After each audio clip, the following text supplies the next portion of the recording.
All right. Hi, everyone. My name is AJ Retker. I'm the author of Oathbreaker. I'm here with Zamil, author of Gunmetal Gods and SPFBO semifinalist for this year's competition. So thank you for joining me. Yeah, thanks for having me.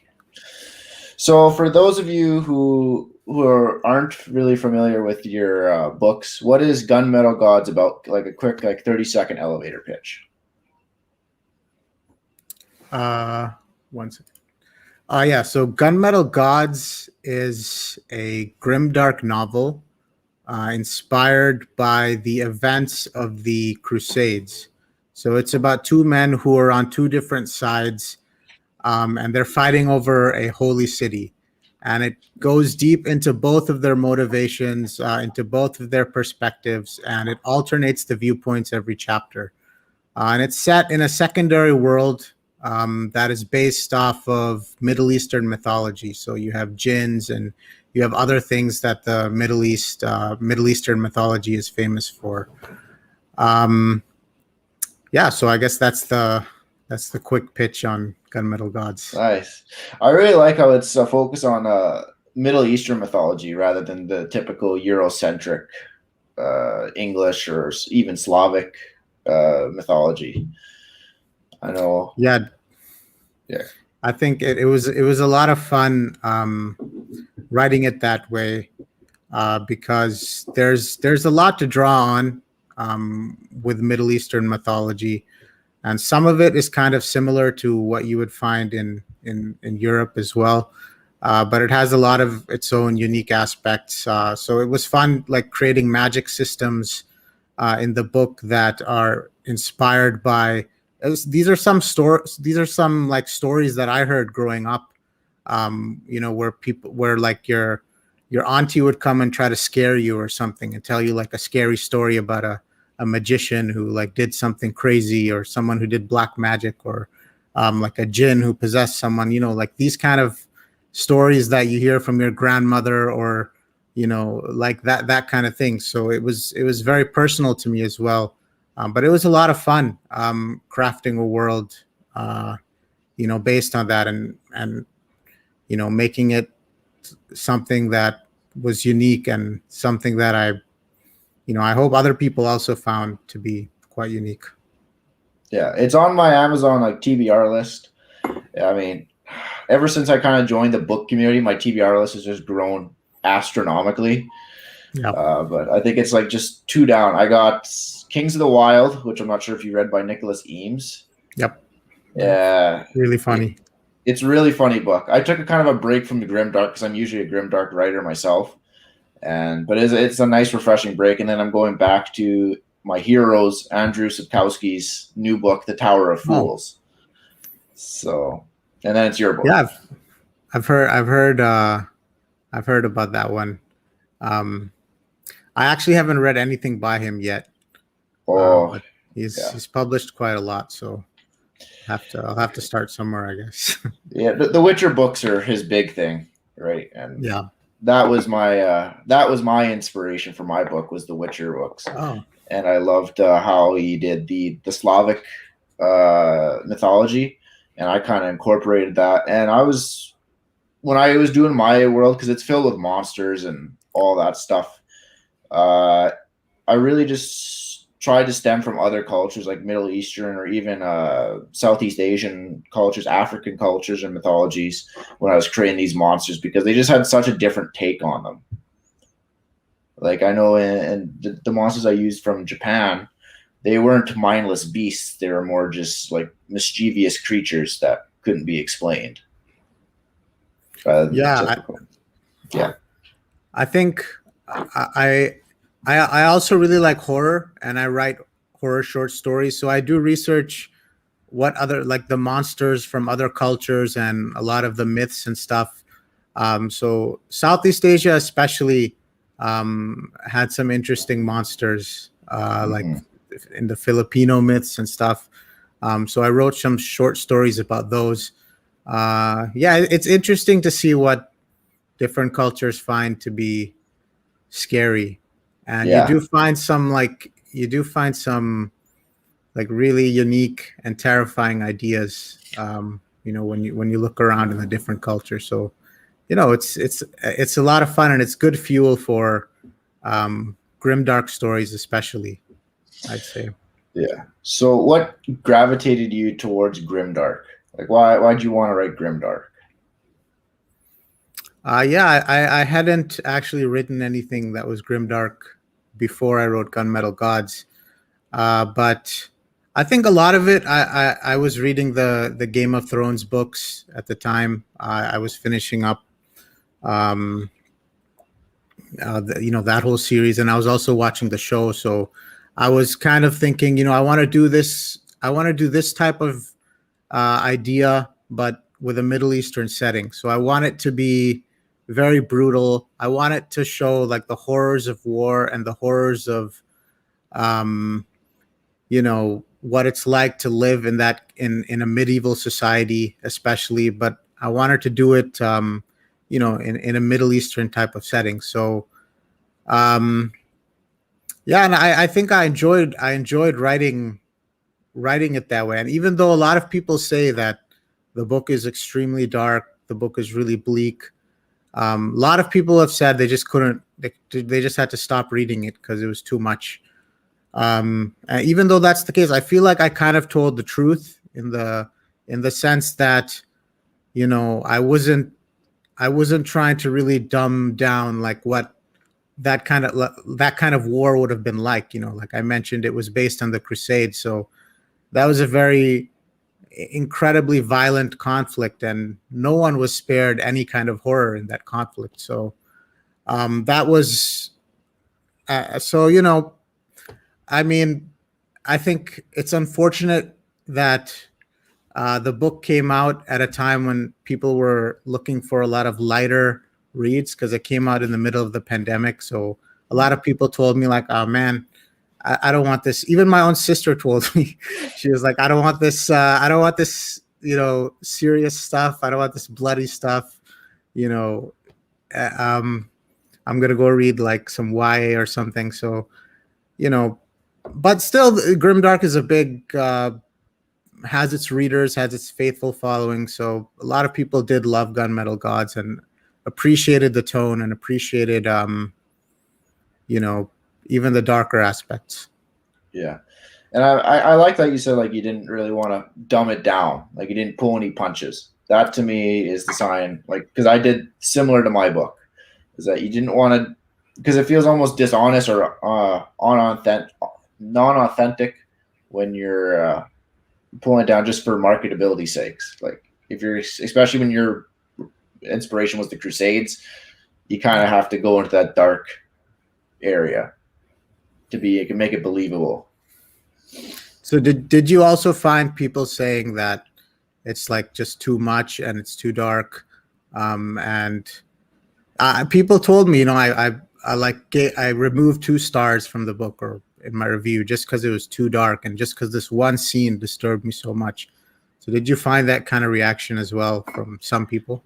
Yeah, so in my book, there is. I don't think it goes as dark as yours from what I've read about Gunmetal Gods. So if there's anyone out there listening who wants grim dark but not as grim dark, maybe go with Oathbreaker. But I did get some people who are like, yeah, there's just this one scene or this death or whatever happened to this character. I took a star away because it was just too much.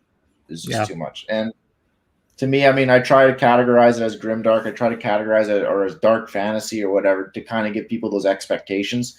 But it seems just sometimes they don't know how deep, I guess, that goes. And I guess that's the ambiguity with genres. You don't know how Yeah. dark Yep. is going to be. I think that was a difficulty some readers face with my book as well, because you see, dark fantasy is like, it could be just a witch, like Mm-hmm. casting spells and being and wearing like a black outfit. There's dark fantasy, right? Yeah. That's what. So people don't, when you say dark fantasy now, people don't expect anything truly dark, from it, truly like violent or horrific. But I think grimdark. Um, I mean, Gu- I've read grimdark books that are way worse than, I would say, Gunmetal Gods. But even in grimdark, you have some reads that are lighter, and I think lately the trend has been not to make them too dark. Yeah, and to try to limit, I guess, the maybe with a mind to how much the reader is able to take. But with Gunmetal Gods, there are probably a few scenes that caused people to just drop the book because they were too much. But overall, aside from those scenes, I don't think it's too overwhelming. It's just like a few speed bumps you got to get through, Yeah. and then you're good. But some people have dropped the book right at those moments. But I mean, if you're writing grimdark, you shouldn't shy away from it, because I feel like that's the strength of the genre. You tell the truth of what you're trying to describe, as horrific as it is. I mean, back in the medieval days, stuff was truly awful. So Yeah, you can't really shy away from that. So, would you say what the pacing is like in your book? the pacing is pretty fast. So Pretty fast. some people have loved the fast pacing. It's very fast. Some people have loved this aspect of the book, because I kind of wrote it as a page turner, Hmm. whereby a lot of fantasy books are kind of take their time, and but Gunmetal Gods, I wrote it as a page turner, whereby when you finish a chapter, you're immediately compelled to read the next one. And then I switch point of views every chapter. So you're not going to get back to that story until you read from a different point of view. So it's similar to Song of Ice and Fire in that way. But it makes the pace very fast, and you know some people have said it was exhausting, but most people, I think, love the fast pace. So Yeah. like with anything, the you know it was, for some people it was too much, but for others it was like perfect. Yeah, I know with my book, I wrote a really fast paced book myself because I like personally as a reader, I hate when books just drag on. It's like, hey, you could have like condensed these three chapters into like a page because Yeah, nothing really happened. So with my book, but I know some readers of my Oathbreaker have said that I wish because it was so dark. I wish that there was a lighter time where I could like almost come up for air. Do you yeah. think does Gunmetal Gods have any, I guess, those respites, or is it pretty much just drive you home to the final page? You're in for a ride. See, I feel like it does have those moments where you know characters are able to breathe and collect their thoughts, and because as a writer, I believe those moments are really important. Like as a writer, I follow the scene sequel structure.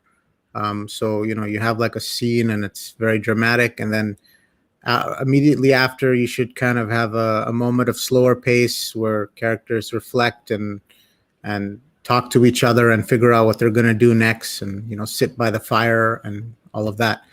So it does have plenty of those scenes, um, but I think for some people they just want even more of that.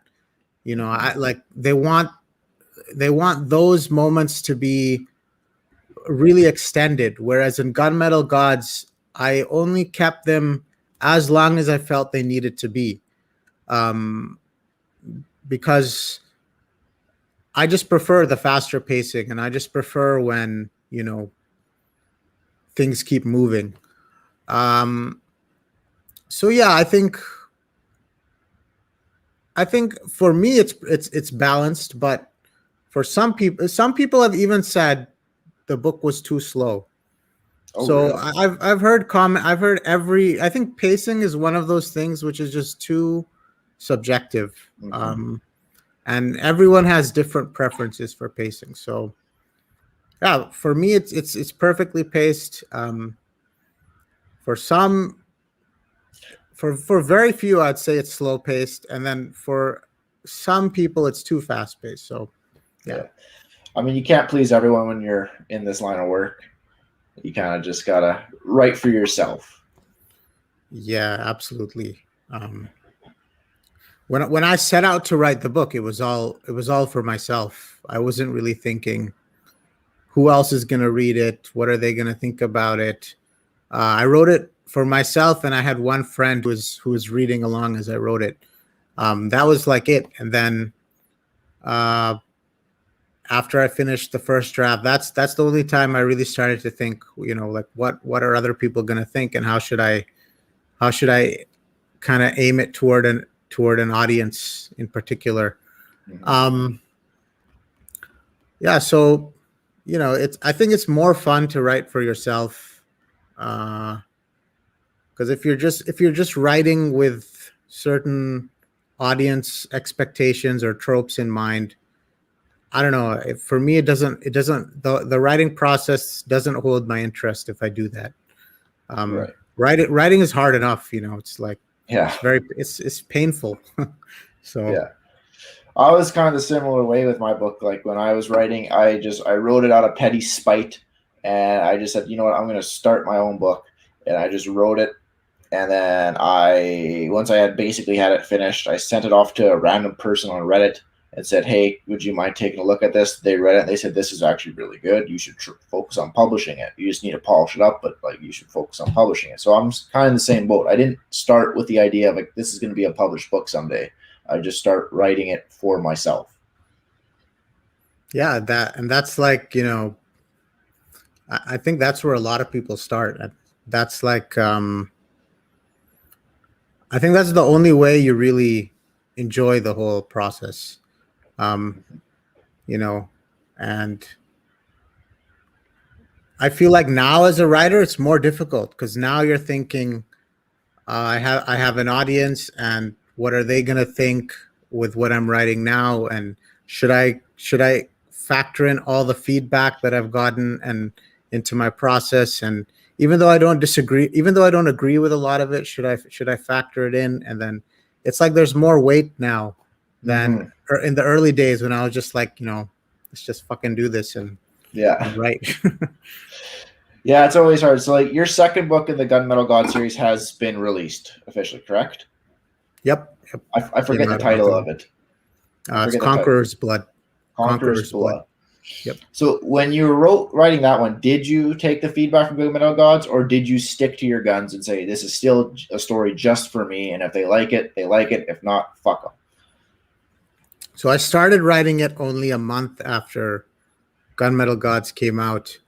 And at that point, I wasn't thinking that much about the feedback. And I had a story in mind, and I just went with that story and I wrote it.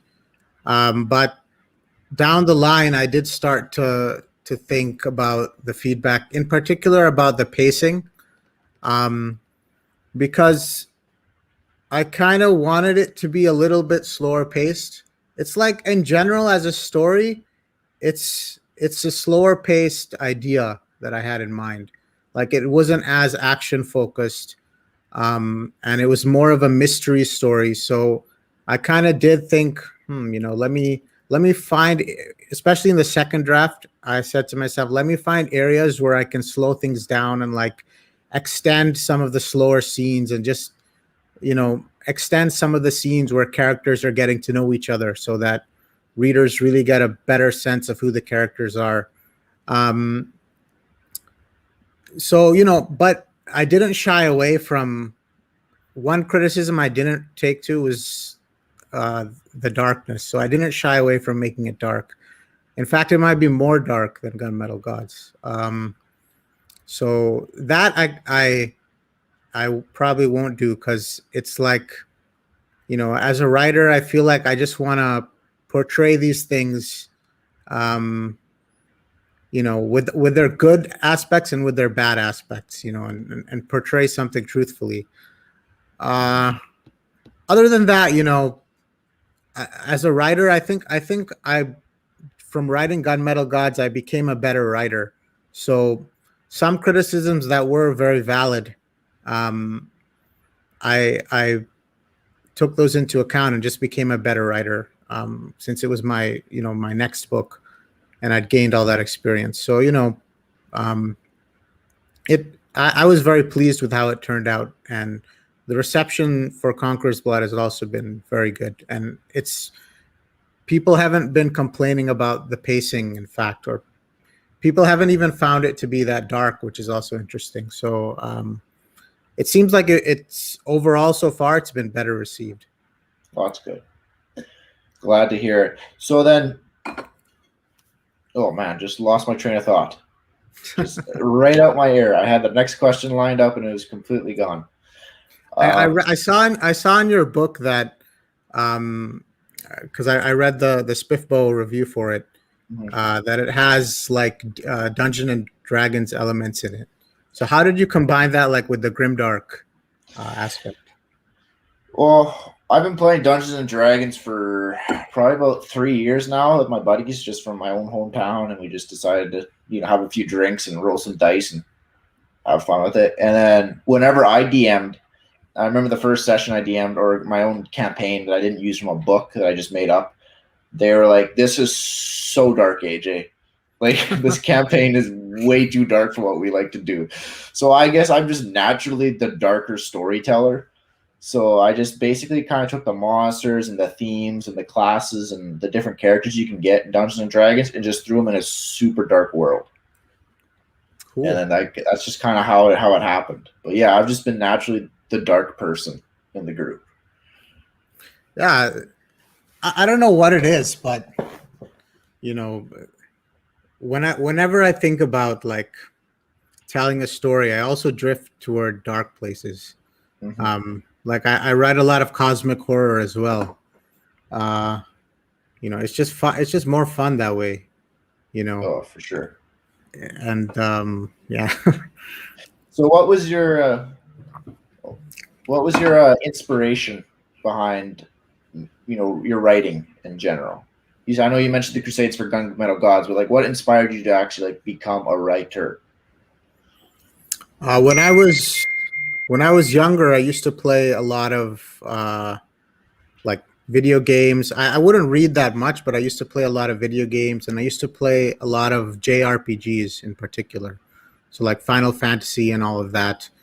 So I think at a very young age, I got very interested in creating secondary worlds. So I used to always imagine like my own world and stuff. And, even though I wasn't writing anything down, I just used to make up stories in these worlds. And I used to, just think about all aspects of what they would be like. So then at some point and I think this was around when I was in high school, I decided like, I want to actually write a story. I want to actually, tell a story and write it down. So I started writing a novel at that time. And then it took me like 6 years to write it, through high school and through college and all of that. And that was like the first novel that I'd ever written. So at that point, that was probably the point where I kind of realized that I wanted to be a writer and that I wanted to write more books, but then I had to go and get a job and work and all of that. So I didn't write another book for 10 years until I wrote Gunmetal Gods. So it's been kind of a long journey, but just being able to write, is great. Yeah. So what about you? I was the kid who always hated reading. I mean, when I read, I was just like, man, I hate reading. I don't want to do this. Like every book was just a sludge for me, or just a hard thing to do. And then it wasn't until I played the Witcher games that I was like, oh man, this world is super cool. And then I learned, oh, it's based off these books. So then I got all the books for Christmas, and then that was when I think I was like 20 when that happened. And then I realized, oh, I actually enjoy reading when it's something that I like and I'm interested in. So I tore through like 6 or 7 books in like a week. And then once I got there, I was like, I want to write my own book. I want to do my own. Like, I love how he created this world and like tells you stories. I want to do that too. And I've always done that with dungeon mastering and D&D, but like this is like I can actually flesh out my whole ideas and not have to, anticipate my character or my players' decisions. I can kind of a little bit railroad my characters a little bit and what they have to do. That's cool. Yeah, it's kind of similar for me. It started with gaming, Yeah. and just like I've played The Witcher 3, and I know how good the world building is, and how much attention to detail there is, and like that's just that aspect of writing. I think just the world building probably for me is the most fun part, um, because like it's like you feel a little bit like God. You're deciding everything. You're deciding the history. You can even decide the metaphysics, like Mm-hmm. how does death work. How does like how do the gods fit in.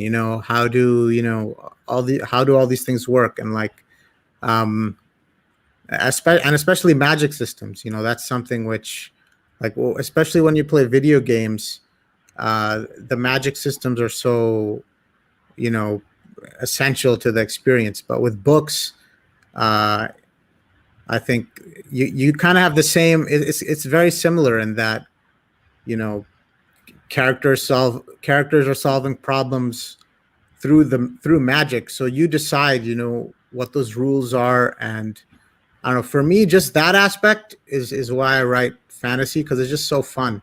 It's Mm-hmm. it's very it's very much like I'm creating a video game almost, in that sense. Right.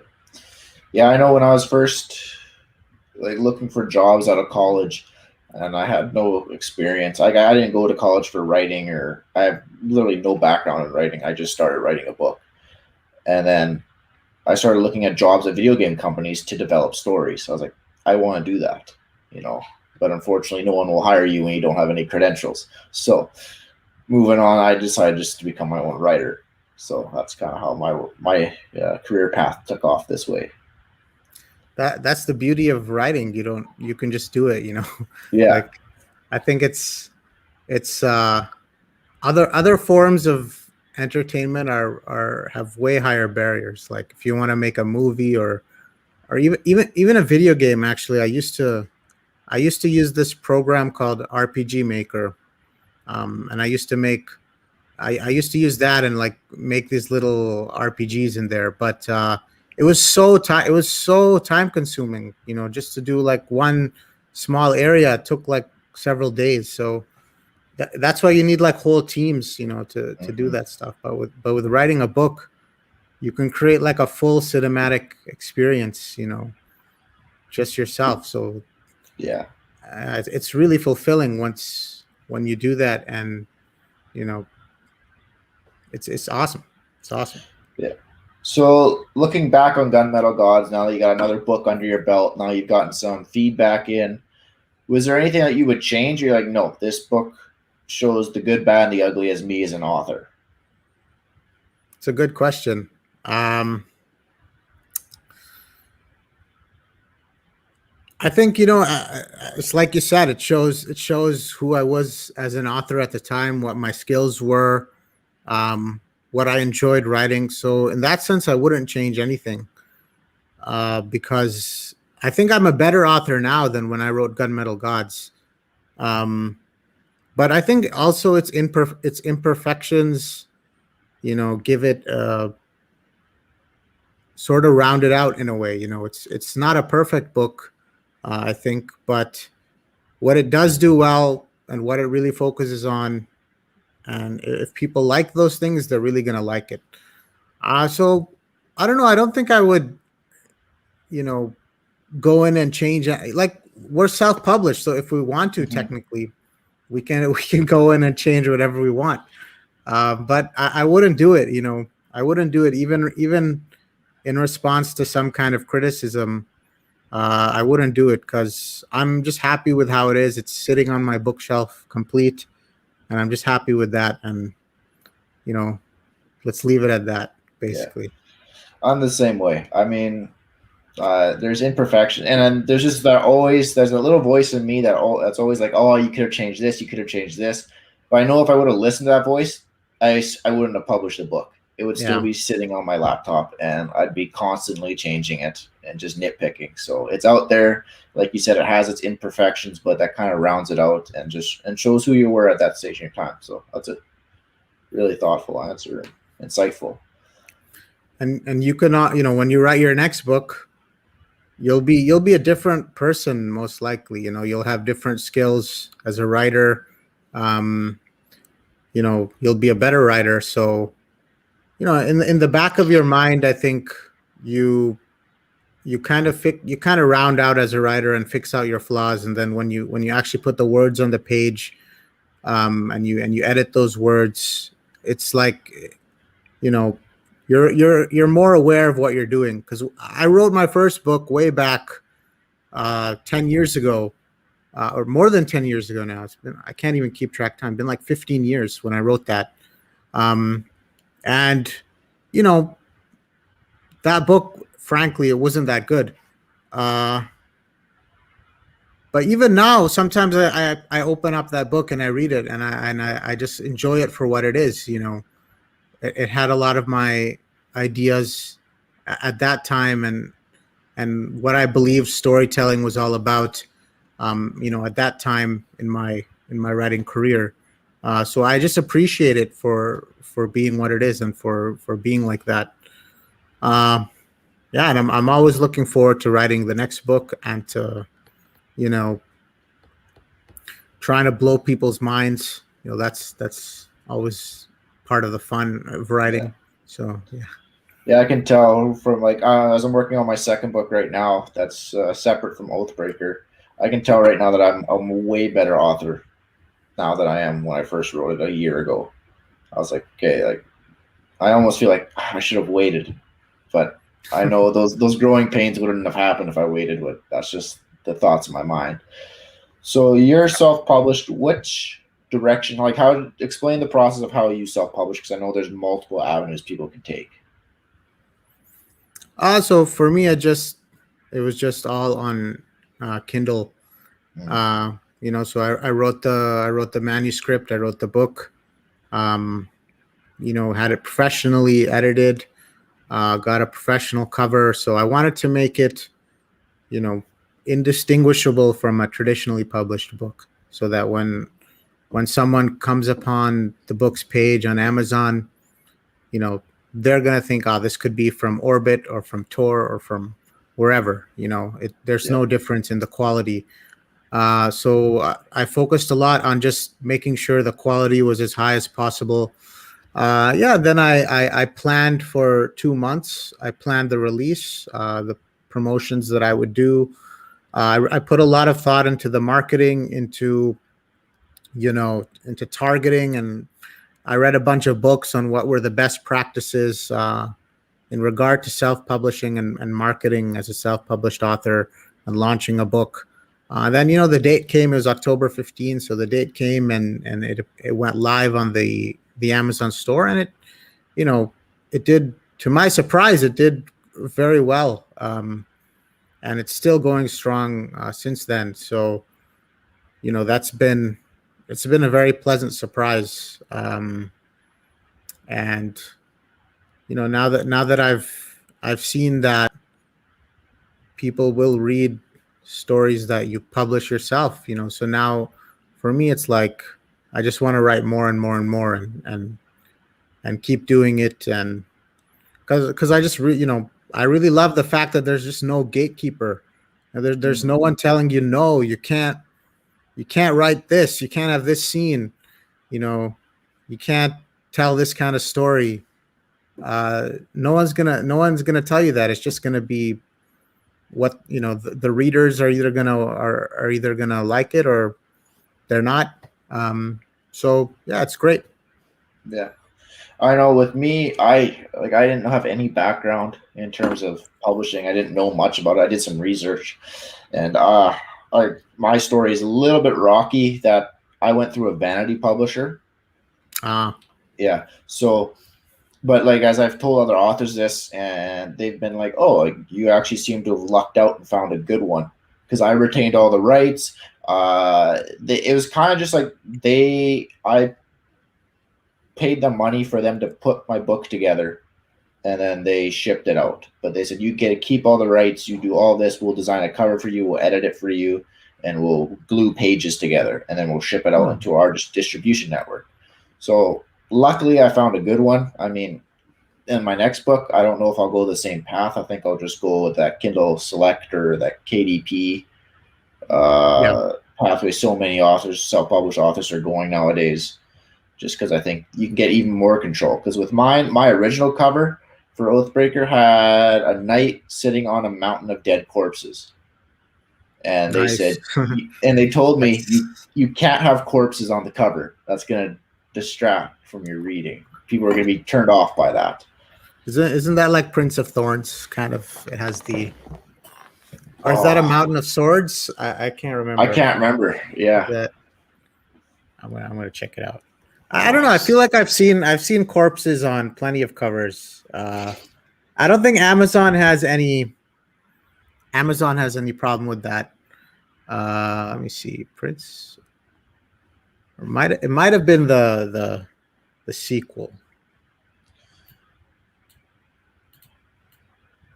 Yeah. I just. King of Thorns. Uh, yeah, yeah, they're corpses. They're armored corpses, but they're corpses. So Yeah. King of Thorns, yeah. Well, I guess my publisher didn't know what they were talking about then. If Mark Lawrence can do it, I should have been able to do it. Damn it. Damn it, yeah.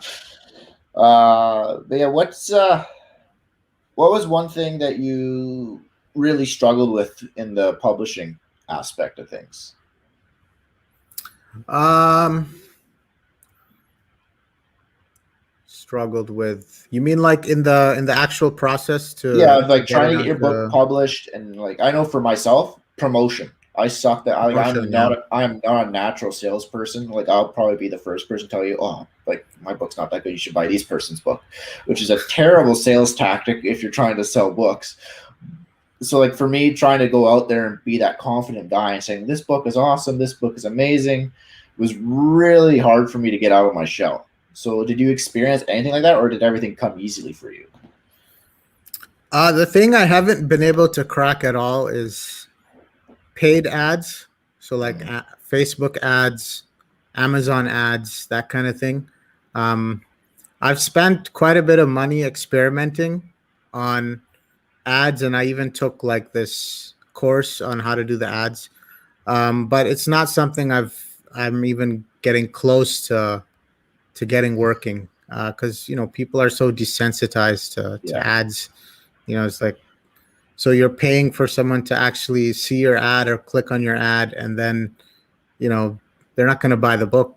9 times out of 10 or 95 times out of 100, they're not going to buy it. And then, but so it's something I see. Like, I don't see fantasy authors relying on ads that much, but in other genres like romance, especially, people are always like, "Oh, I'm making like a 200% return on my ads and blah blah blah." And it's like, how how yeah. did you do it? So I think it might just be something that never is not possible for certain genres, because I think maybe for whatever reason, I can't even say why. But aside from that, it's pretty tough to promote your book and to get people aware of it. It's tough, and I feel like, especially if you go the Kindle Unlimited KDP Select route, you're relying a lot on Amazon to market your book for you, and you have no control over that. So Mm, you don't know how often they're sending emails recommending your book. You don't know. It's most of it is a black box. But I did learn some strategies. So, like, just the most important thing is have the best cover you can, have the best blurb you can, so that when they do recommend your book and someone goes on the page, they're more likely to convert. Um, and also like try to, when you do those like 99-cent sales, Mhm. try during those periods to just have a really high volume of sales. So concentrate all your like promotion into that period, and then after that ends, the Amazon algorithm will kind of be like, wow, people like this book, so it'll start recommending it more. So yeah, it's a very tough. Just promotion is very thorny and difficult, and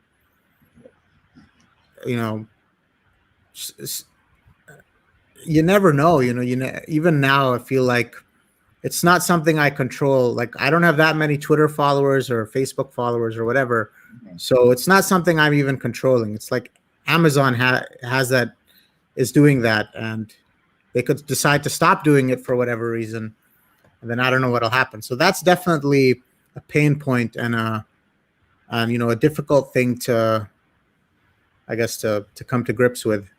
Yeah, for sure. I know with my book, the way it's published, I don't have control over certain things. So like I know you and a couple other self-published authors that I follow do those 99-cent sales or like those dollar-cent sales or whatever. With me, every time I want to change the price, they charge me a fine. Wow. Yeah, and it's just like, well, you can't really have a sale unless I sell X amount of books, which at 99 cents would be insane to make that money back. So I kind of just have to stick to my gun. And they set the price points and just like, yeah, it was really just a bad situation in terms of that. And that's probably the main reason why I wouldn't do with a vanity publisher again. Because you don't get that full self control. There's that little bit of gatekeeping there that you just stumble on, and I think that deters some people. Because I've had some people say this book's priced a little bit at pricey, AJ. Why is that? And it's like I have no control over the price. That's all on my publisher's end. Yeah, um, I think with self-published books, the thing is people almost feel entitled to free books or 99-cent books. And it's kind of a shame as a self-published author that we even have to drop the price that low, but that's how things are, because it's so competitive. So having that option has actually been very key to my success, because I know that when I did drop it to 99 cents, and I got a big spike in sales during that period, when the price went back up to 2.99, the sales increased from the period before I did the sale. So that basically means that something happened with the Amazon algorithm, and it decided that my book was worth recommending more, because during that sale I got such a spike in numbers. So you know, I guess that's something to keep in mind for the future. Yeah. Um, and now I always keep that in my mind. Like, when am I going to do my next 99-cent sale? Where am I going to promote it? How am I going to plan this out? And, try to maximize that impact. Um, yeah, it's kind of sad though that to give a book away for 99 cents though. Mhm. Like Yeah. it's like, Especially when you well, put your heart and soul into it. And you're just like, yeah. it's worth more than 99 cents, but unfortunately, that's the market we're in. Yeah, that's the market. It's also about volume. If you can reach a lot of readers, um, you can maybe sacrifice, especially if you've written several books. You can make one book like permanently 99 cents just to draw in more readers. I see a lot of authors actually doing that. Like people have so many strategies, or you can make one book even permanently free just to draw in readers, or give one book away to get mailing list readers. So there's like so many strategies people are employing using the 99-cent or the free price point. Um, yeah, so it's you see traditionally published books going for like $15, going for like $10, or some even going for $20, and it's like my book is the same quality as that, but it's just the market. You gotta give it away basically sometimes. Yeah, for sure. Is there any authors out there, either traditionally published or self-published, that you would want to co-author a book with, or you feel like you would be Oh just? wow, that's a good question. Um, I mean, I haven't thought too much about that because I feel like writing the book alone is hard enough, and co-authoring it would add like an extra dimension of complication. Um, but man, uh, and I think like when you choose an author to co-author with, do you want that author to be like similar to you or to have like an opposite kind of skill set? Mhm. So, you know, man, what about you? Let me think about that. What about you? Have you thought about that? I mean, I would love just to work with Sapkowski, obviously, Oh yeah. just because he's such a huge influence on my writing, and I'd love and what he brings to the table. I think he's a little bit more polished than I am, being writing books for X amount of years, whether I have Yeah. 1 year under my belt. But some other self-published authors that have come out recently that I love their books, I'd love to, even if they're not even co-author, but just a beta read. I would love, like H.L. Tinsley, who wrote We Men of Ash and Shadow, Sean Crow, who wrote Godless Lands, Michael R. Fletcher, like all those people whose books I've read over the last year who are self-published. I've just been like, man, like I'd love to get their input on my book or even write a book with them just because I love their style of writing. Yeah, I've read quite a few of Fletcher's books, and I heard a lot of good things about We Men of Ash and Shadow by Mm-hmm. Tinsley as well.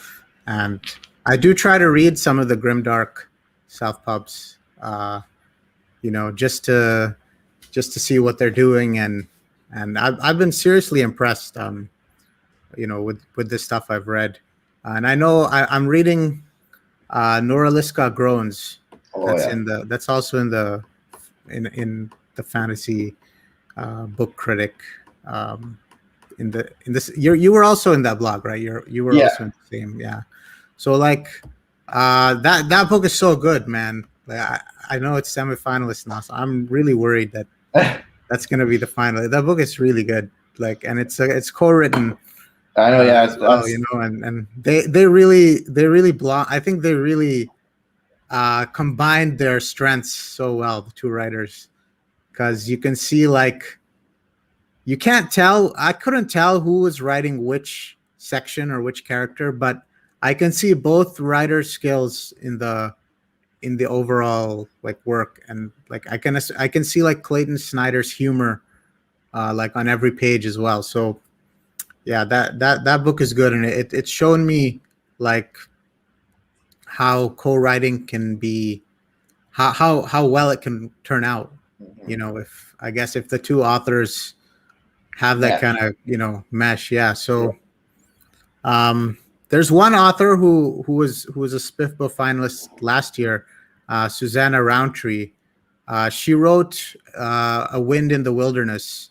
So it was one of the finalists last year, and it was also based on like Middle Eastern mythology and stuff. So I might wanna co-write something with her, since she like me has a lot of appreciation for history, and like she also focused a lot on like palace intrigue and military strategy, and that's kind of stuff Gunmetal Gods also focuses on. So I think that'd be someone I would want to co-write a book with.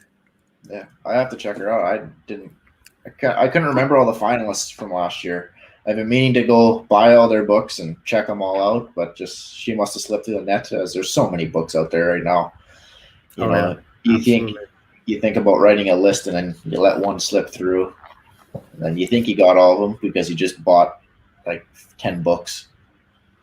But Yeah, I mean this Spiffbo looks like the competition is insane.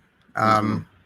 There's like in every group there's so many crazy good books, and some of the authors, of course, are pretty well established, well known self pub authors. And some of them are new, but even some of the new books um, are pretty like they're getting like rave reviews, and people are saying like this is the best book I've ever read. Um, and there was the book by Crystal Matar, uh, and the name just left my head.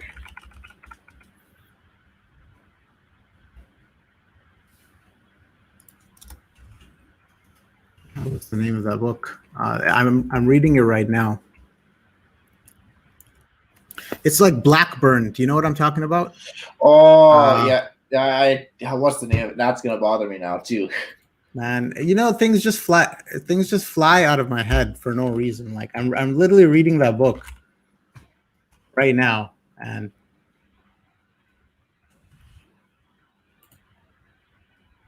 Oh, what is that name of that book? Brightwash. Brightwash. Right? Brightwash. Yeah. That book, that she's a debut author, and that book is so good. And like I was just like blown away. And then there's Dragon Mage as well, Yes. which you know I feel bad for any book in that group, because that book is going to be very, very, very hard to beat. So yeah, you have a lot of authors that are like have been doing this for a long time, and their skills seriously show in the books that they've submitted. And then you have new authors, and so it just looks really tough, to Yeah. to like to progress. So It was funny earlier this year. I had 2 entries in SBFBO or SPIFBO, and I only wrote 1 book. So it was how really do you have 2 interesting. entries? They co-authored me with Virginia McLean and Cyro's Claw. It said for like a number of weeks, it said Virginia McLean and AJ Redger, Cyro's Claw, and then I made a tweet about it. I was like, looks like I wrote a second book that I didn't even know about. And then they finally took me I've off. heard good things about that one too. I have too, and that's why I kind of pulled my attention, because I had a buddy say, "You wrote this book?" And I was like, "No, I did not write this book at all." You know what I think it was?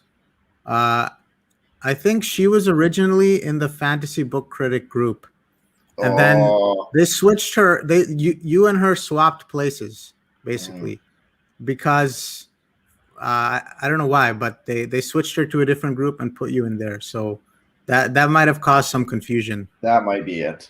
That might be it. Yeah, I Because I remember.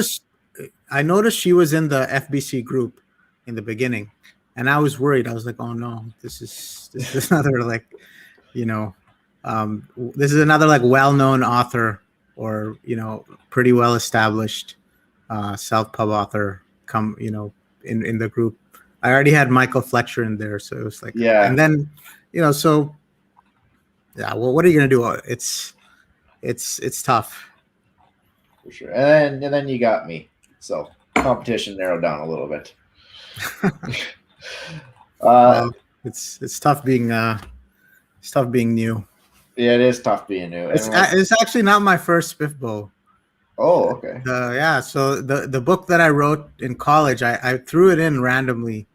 I think it was in 2019 or something, and man, it got absolutely destroyed by the reviewer. It was one of those blogs where all the bloggers reviewed every book. So there were like 6 reviews for the book, and they were all like scathing. So there was like there was like not a single redeeming word, and I was like, oh my god. Yeah. So that's crushing. It's it was kind of a lesson, but I feel like Gunmetal Gods is a little bit of a redemption story. Yeah. You're making a comeback. I know when I entered this Spiff Bowl, I was like I saw the competition. Like I saw Fletcher and who wrote Dragon Age? I have it up here. What's her name? ML Spencer. Yeah. and we've been Ash and Shadow, and I knew about your book as well, and I heard good things about your book. So I was like, oh man, like competition's fierce. I said, you know what? I'm just gonna enter it for shits and giggles, and if it happens, it happens. If not, if not. And I was actually happy with the review that I got from Fantasy Book Critic. You know, it wasn't too scathing, and so I enjoyed it. Yeah, it's tough when you put yourself out there, honestly. Oh, for Um, sure. it's tough to get a negative review. Uh, and sometimes you just disagree with what, and sometimes you can't understand what that Mm-hmm. person has said. It's like, how did you come to this conclusion? You know, what did we read the same book? And sometimes, like for me, um, I think I'm getting desensitized to reviews because now Gunmetal Gods, like it has quite a few 2-star and 1-star reviews, of people just like destroying the book. Uh, and people are gonna see things differently. It's art. Yeah. Like this painting behind me, I hate it, but my dad gave it to me, so I have to put it up. So so it's like, um, art is art, and people are gonna disagree. And like some people have straight up said, I hate the main characters in your book. Uh, they're awful, and I can't. I hate your book. Yeah. So it's like, all right, well, I love those guys. They're pretty. They do some horrible things, and but how go into history and look at any famous person, who was like a leader of a country or of an army. They did awful things. Oh, for But sure. they're complicated people. So I'm trying to show the truth here. I'm trying to show, like, I'm not I'm not trying to create like the most likable protagonist. I'm just trying to show, like, you know how people actually are. And some people are really shitty in one way, and then in another way they're really good. So, it's Yeah, people aren't one dimensional, unfortunately, and I feel like that's what you kind of get in some books, like not so much grimdark, but like I know young adult, you kind of get some one-dimensional characters who are just a couple adjectives you could describe in adjectives, whereas in grimdark you got a few characters who you can't really describe in a couple adjectives because absolutely, yeah. there's so many different elements to them. But That's why I like writing grimdark, because you're kind of compelled to show the dark side of people. It wouldn't be grimdark if you didn't show the dark side of your protagonist.